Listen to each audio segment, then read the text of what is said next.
புரட்சித் தலைவர் எம்ஜிஆர் அவர்களால் 1972 உருவாக்கப்பட்ட இந்த மாபெரும் மக்கள் இயக்கம்,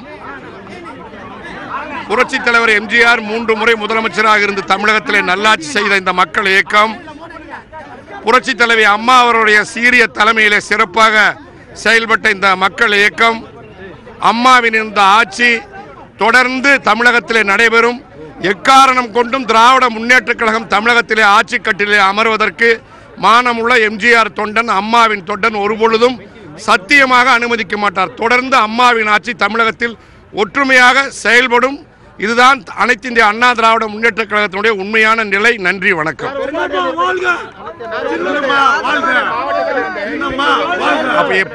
எல்லாரும் மீண்டும் அம்மாவுடைய ஆட்சி தொடர மீண்டும் வருவார்கள். எங்களுக்கு பெரும்பான்மை ஆதரவு இருக்கிறது. அதுக்கு கூடுதலாவே இருக்கு. அது கூடுதலாவே இருக்குன்னு கொஞ்ச நேரத்தில் தெரியும். அதெல்லாம் நீங்க கொஞ்ச நேரத்தில் சட்டமன்றத்தில் பார்ப்பீங்க. தொடர்ந்து எம்ஜிஆர் ஆட்சி தான் தமிழகத்தில் நடக்கும். எம்ஜிஆருடைய ஆட்சி அம்மாவால் உருவாக்கப்பட்ட ஆட்சி, மக்களுக்கு நன்மை செய்யக்கூடிய ஆட்சி இந்த ஒரு ஆட்சி மட்டும்தான். எனவே இந்த ஆட்சி தொடர்ந்து நடைபெறும். நன்றி, வணக்கம்.